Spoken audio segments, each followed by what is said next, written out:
Hello everyone, I'm Brian. Today we're reacting to If Life is But a Dream, Then Who Dreams It? Perspective of Advaita Vedanta. So, this is Swami Tadatmananda. This is the next video on the list. If life is but a dream, then who dreams it? I'm not sure how to ask. I mean, obviously, I would say the obvious answer would be you! But, I'm curious as to what he has to say. Let's go and get started.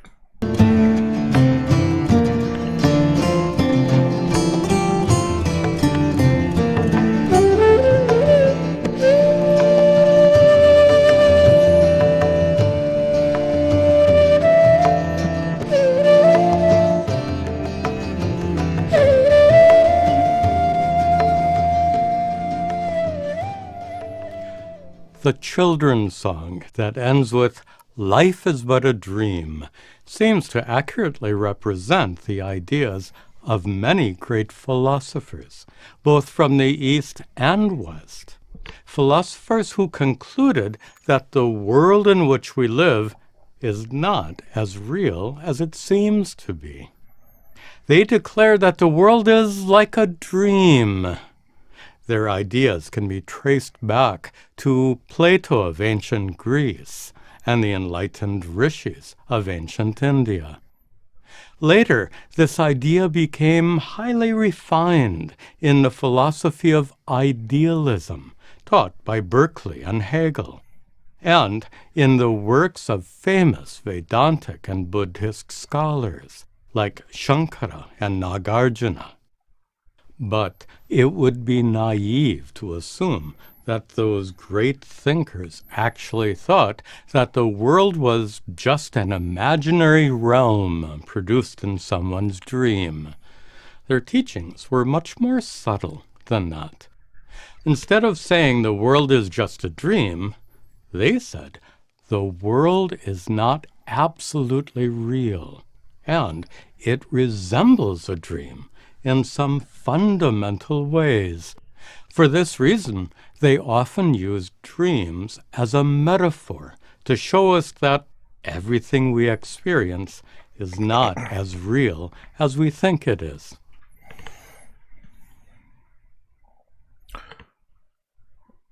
The question I had originally, the reason why I paused it is because do we know what dreams are?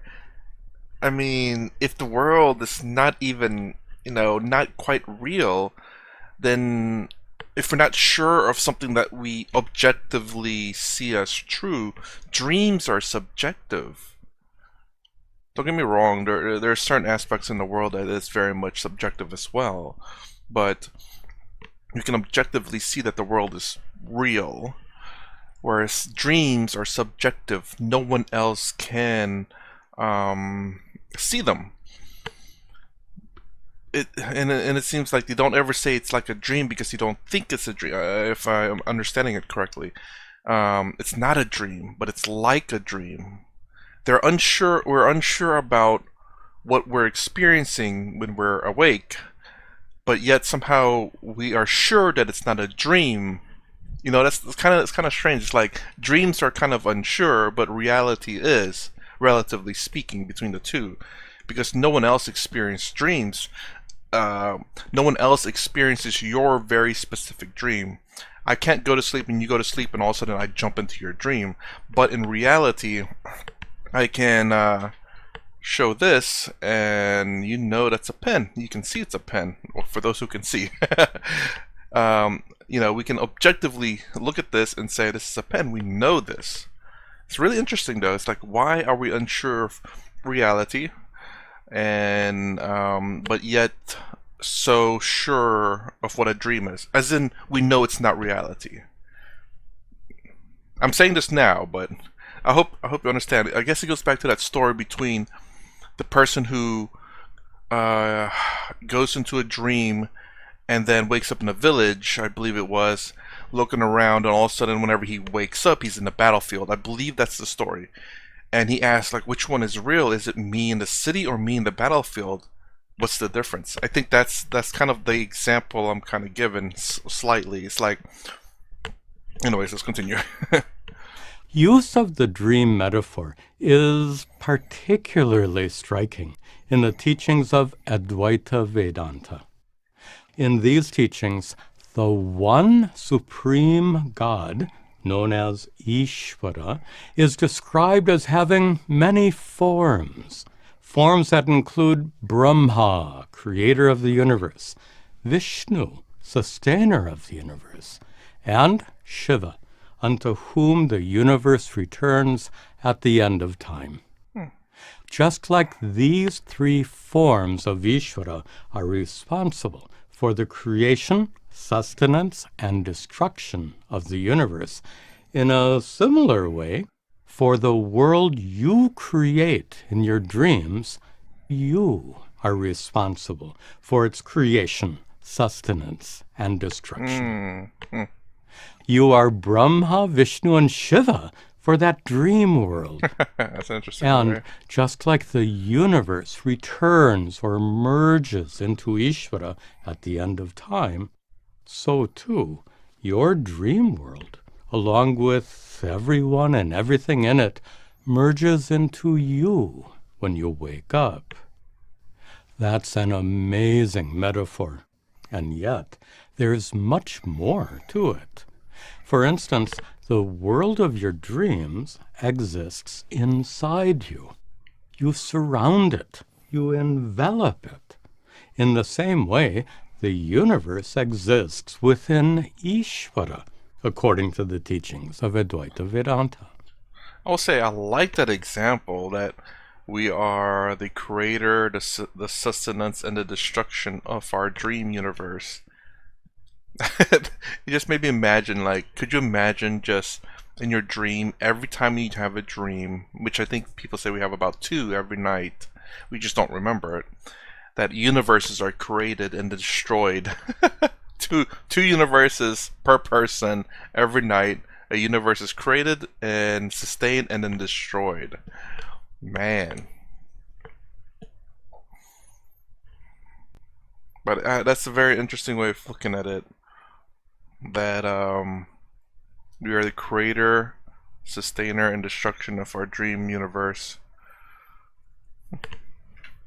Ishvara does not abide in some distant heavenly loka or domain, but instead, Ishvara is immediately present, here, now.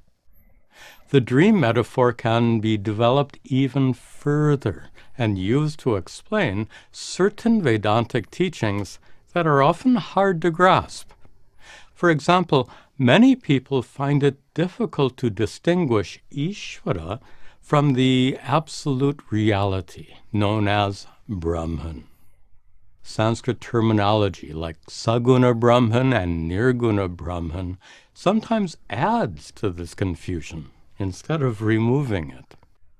Fortunately, the dream metaphor can make this distinction perfectly clear, as we will see.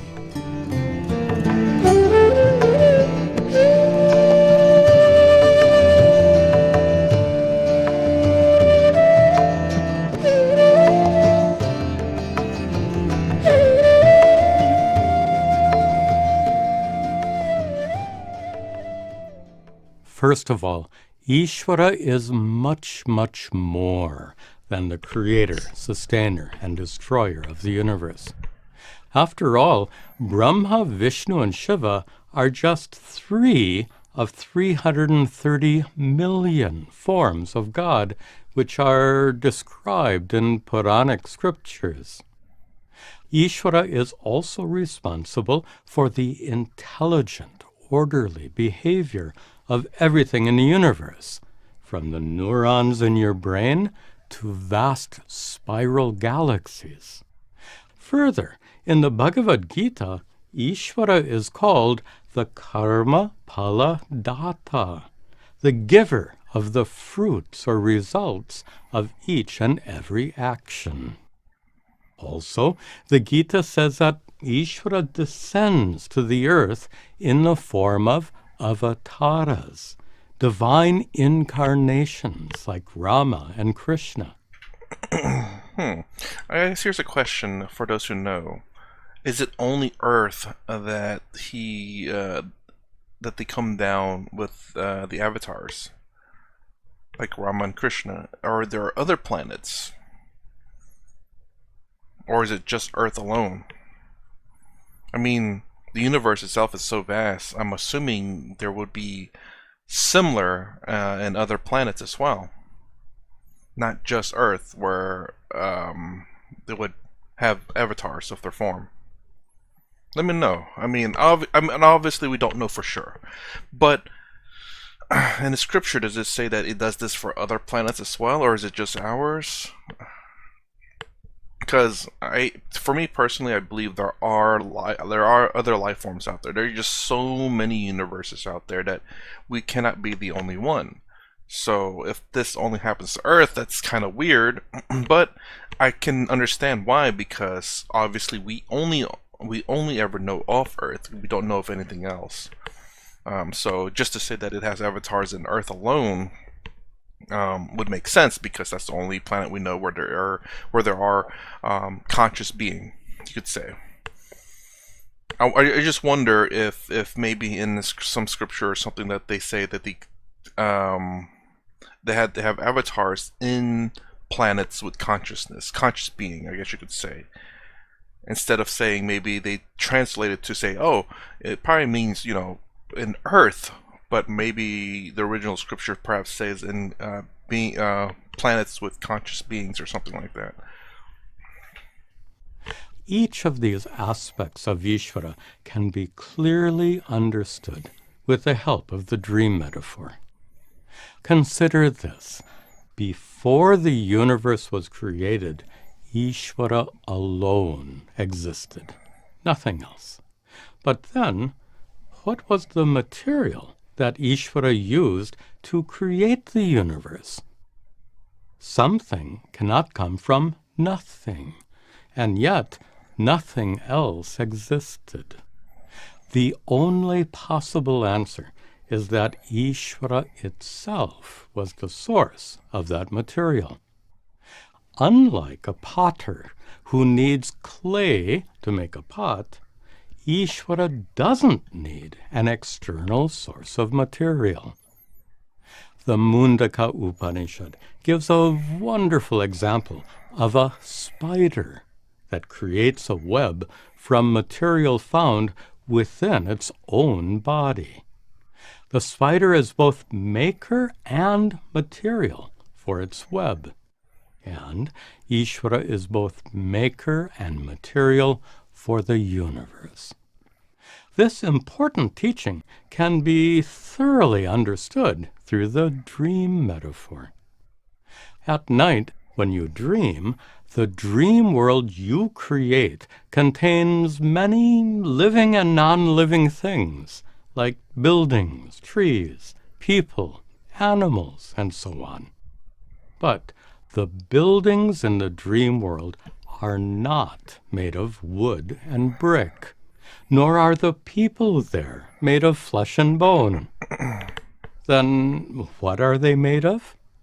They're made of you, your own mind stuff. So you are both the maker and material for your dream world, just like Ishvara is both the maker and material for the universe. The implications of this teaching are astounding. For example, because you are the material out of which your dream world is made, we can say that you pervade your dream world as the underlying stuff from which it's fashioned. This illustration suggests how Ishvara is the fundamental fabric of existence, out of which the entire universe is woven. In this way, Ishvara pervades the universe, not as some kind of ethereal, formless entity, but as the underlying stuff of which the universe is made. That means Ishvara pervades the universe like threads pervade the cloth I'm wearing. To me, This particular teaching is absolutely amazing. When I first heard it from my guru, it changed my worldview entirely. Long before, I had rejected the Christian faith of my childhood and had developed an allergy, so to speak, to religious beliefs. But Vedanta presents Ishvara not as a matter of belief or blind faith, but as a reality to be understood. And that opened a door for me. That doorway eventually led me to appreciate Ishvara's presence in the world and in my life.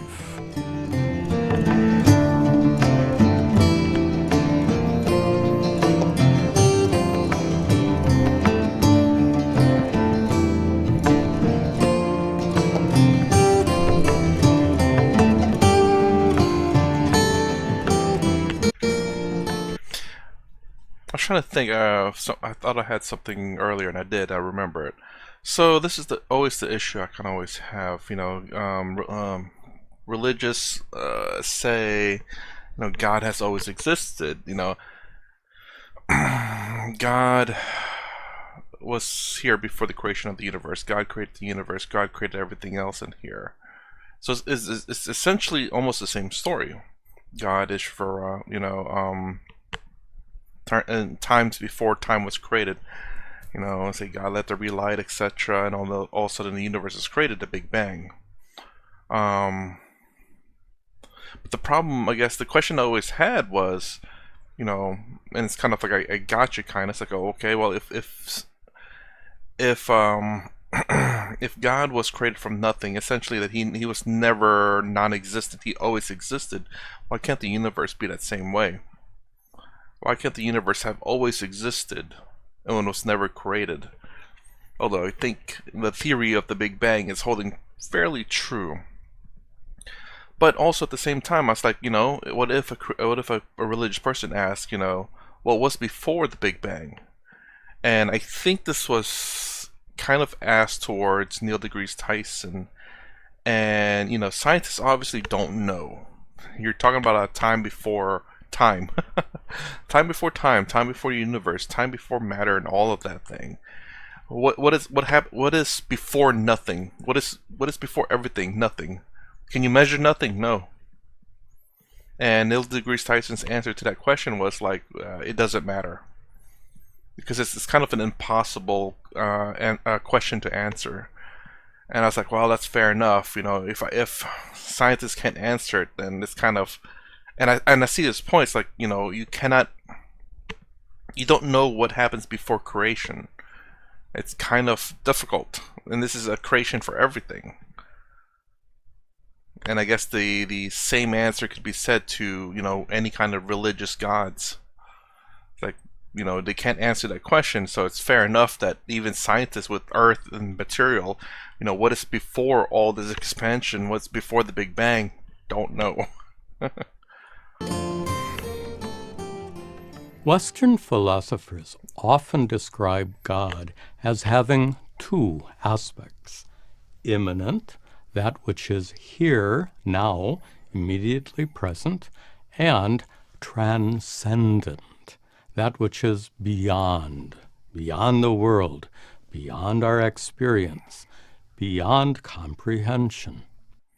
These two aspects actually correspond to technical terms often used in Advaita Vedanta. The immanent aspect of God is called Saguna Brahman. Brahman with attributes. Attributes like being the creator, sustainer, and destroyer of the universe. That means Saguna Brahman is really just another word for Ishvara. Some people refer to Saguna Brahman as the personal God, to distinguish it from Nirguna Brahman, the impersonal God. Nirguna means without attributes. So, Nirguna Brahman is not the creator, sustainer, and destroyer of the universe. Nirguna Brahman is pure being, existence itself, the underlying substratum because of which everything exists. The distinction between Saguna and Nirguna Brahman can be nicely understood with the help of the dream metaphor. The dreamer, who is the creator, sustainer, and destroyer of the dream world, represents Saguna Brahman, or Ishvara. That dreamer is immediately present in the dream world. And so too, Saguna Brahman, or Ishvara, is immediately present in the universe. Now, consider this. In addition to the dreamer, who is immediately present in the dream world, there also exists a person who is lying in bed, sound asleep, a person who transcends the dream world. She has a family and friends, a home, and a job she'll go to when she eventually wakes up. But while she sleeps, the characters who live in her dream world can't know anything at all about her waking life. For them, she is transcendent, beyond their world, beyond their experience, beyond comprehension. The sleeper who lies in bed represents Nirguna Brahman. Because of the sleeper, dreams can be dreamt.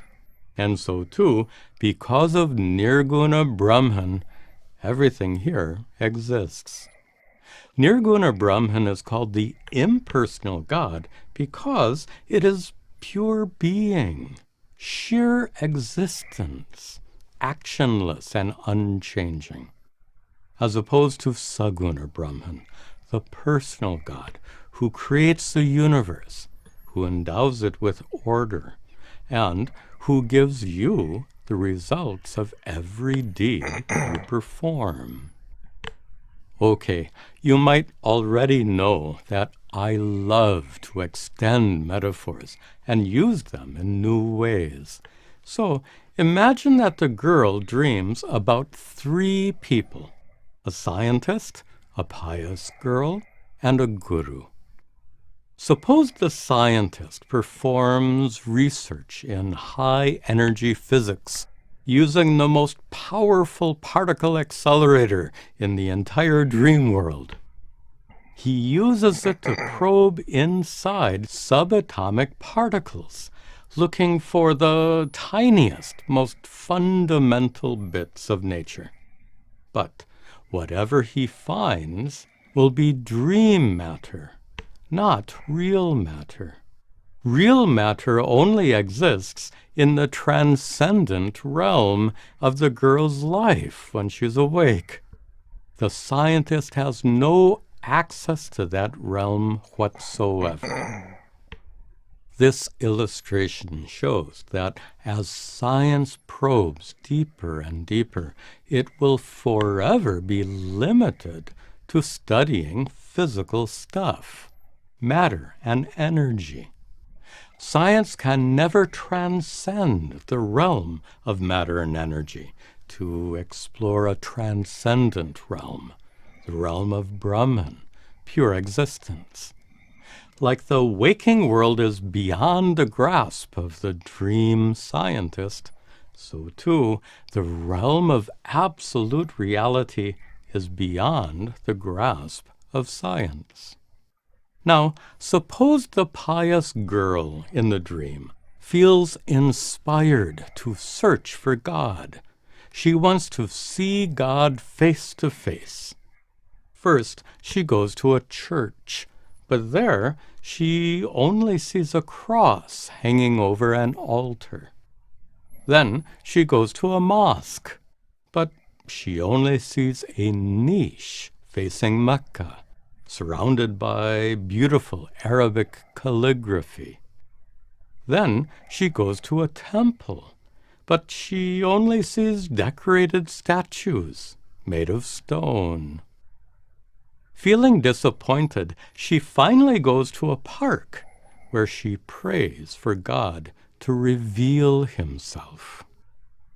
The pious girl in the dream is searching for the creator of her world, the dream world. And the dreamer, as we saw before, is present in every object, animate and inanimate, because the dream world is made of dream matter, the dreamer's mind stuff. So, when the girl went to the church, the God she was looking for was already there, in the cross, in the altar, and in everything else. The same is true when she went to the mosque and to the temple. And now, as she prays in the park, she is surrounded by God in the form of the sky, birds, trees, and grass. The problem is her search was based on a preconceived notion of God, perhaps as an old man in flowing robes with a long white beard sitting on a magnificent throne. As long as she looks for God as she imagines him to be, she will never find what she's looking for. She needs to drop her preconceived notions and discover who God truly is. And for that discovery, she needs a guru. Suppose she meets a guru and asks him, "Have you seen God?" He answers, "Yes, of course. I see God right now." "You can see God?" she exclaimed. "Where?"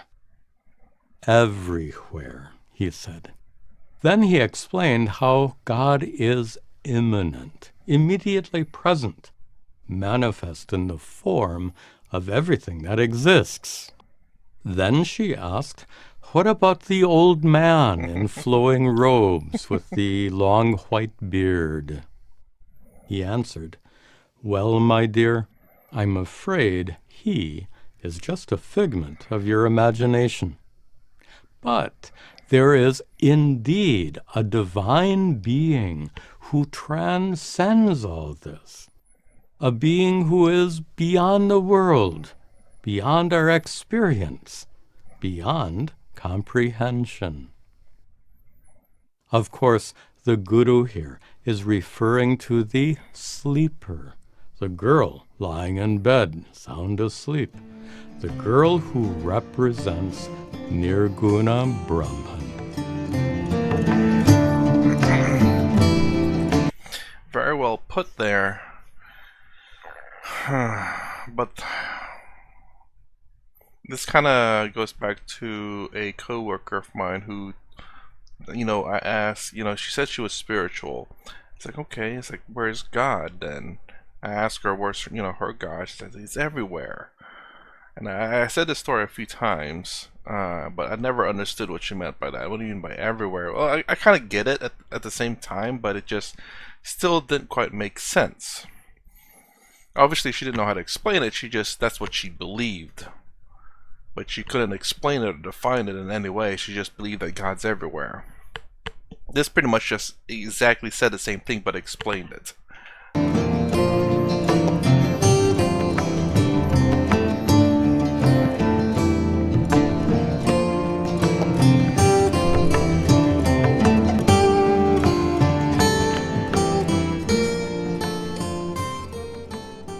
Before we conclude, let's return to the dream metaphor one last time to understand how Ishvara takes the form of an avatara, a divine incarnation, and descends into the world. When you dream, you usually project yourself into the dream world as the main character.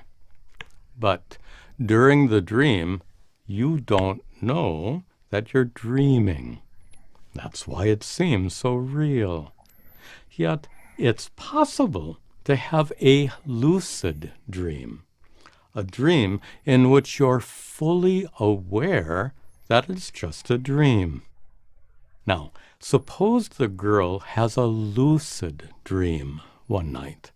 She projects herself into the dream world, and in her dream, she knows it's just a dream.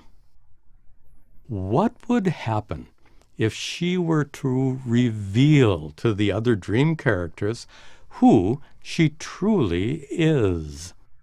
Since she's a projection of the dreamer, she could actually say to them, I am the creator, sustainer, and destroyer of this world. If she revealed herself like that, it's quite likely that the other dream characters would not believe her. Just like in the Mahabharata, when Sri Krishna revealed his true nature to Duryodhana, the wicked son of the blind king, Duryodhana just laughed and ridiculed Sri Krishna. Yet, in the dream, even though other characters would reject her bold claims, the enlightened guru would recognize her true nature immediately. Just like in the Mahabharata, where Rishi Vyasa immediately recognized Sri Krishna as an incarnation of Lord Vishnu. In this way, the dream metaphor can help you understand how Ishvara becomes an avatara, in addition to how Ishvara is both the maker and material for the universe. These are some of the loftiest teachings of Advaita Vedanta, and they're often difficult to understand. Fortunately, the dream metaphor can remove much of that difficulty. And then, just like Vedanta's teachings opened a door for me, which helped me appreciate Ishvara as a reality to be known, rather than a matter of belief. In the same way, these teachings can open that door for you as well.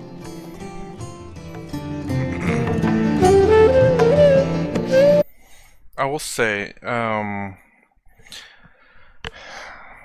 was saying this in some of my earlier videos, like Dream is really, really good at explaining this, the Advaita Vedanta, especially how and this video right here really how to say, really explains it very well. I mean, I was trying to explain it kind of similar, but only in the sheer fact of how the world and everything in it is the same, the dream. I never thought about like avatars or how you're able to manifest into the dream, a lucid dream. Never thought about how you are the creator, sustainer, and destroyer of the dream. How there is the actionless Brahman or Brahma, sorry, and then the action Brahma. It's interesting how he says the action Brahma is Ishvara. I thought Ishvara was because it's the creator, destroyer, and sustainer of the world. Therefore, it is action. Huh. Is Ishvara only action, never non-action? I forget the terminology he used, but I just remember it being action, Brahma, and non-action Brahma. So the girl sleeping is the non-action, is the creator is the non-action, and then the personal one is the action. Personal God. So let me know that. I guess that's another question. Is Ishvara only the action? As in, Ishvara cannot be the non-action. And then also again about the dream, how the dream is genuinely a really good way to explain it to, I'm sure, most people. I mean, everyone understands a dream, I hope. I'm wondering if there's someone out there who has never dreamed anything, like has never had a dream in their life. Or maybe they had dreams but just don't remember it at all, ever. Never remember any of the dreams. Again, scientists say that we dream about 2 dreams a night on average, and most of the time we don't remember most of the dreams. So it's very plausible that there's someone out there who has never had a dream. And whenever we go talk, it's like, oh man, I had a weird dream last night. He goes, dream? What's a dream? So yeah, it's like not real life, but I was just like sleeping, and all of a sudden, a whole bunch of stuff started happening. It's like you were sleeping, and all this stuff started happening in reality. It's like no, no, no, no. In my dream, I still don't know what a dream is. So this is actually a really, I'll say this though.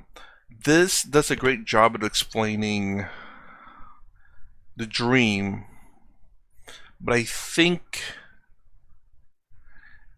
it might have a lot more information in there if you were to pass this to someone who doesn't know about Advaita Vedanta very well, just because there is a lot more information about, again, the action and non-action Brahman. I was confused those two. Then you have avatars, which I never. And here's the thing, Vishnu. Again, I just don't understand where these Ishvara. Where's Vishnu in that, and where's and then he has his avatar. I can't remember.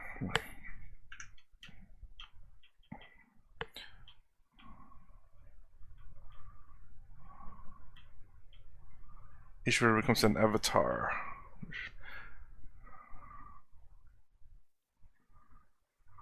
Yeah, I'm trying to find out where that's at.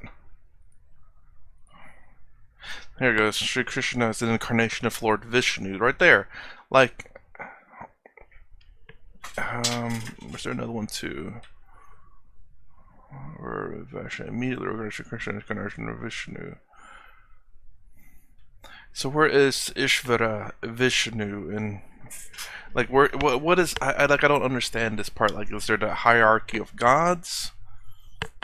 If you can explain that to me as well, or is there a video for that explaining where did this, like Vishnu, then the incarnation like Rama, the elephant god, and he said 330 million. Every time I say that, people always say there's not 330 million gods. There's like 3 categories or 3 something. I forgot what it was.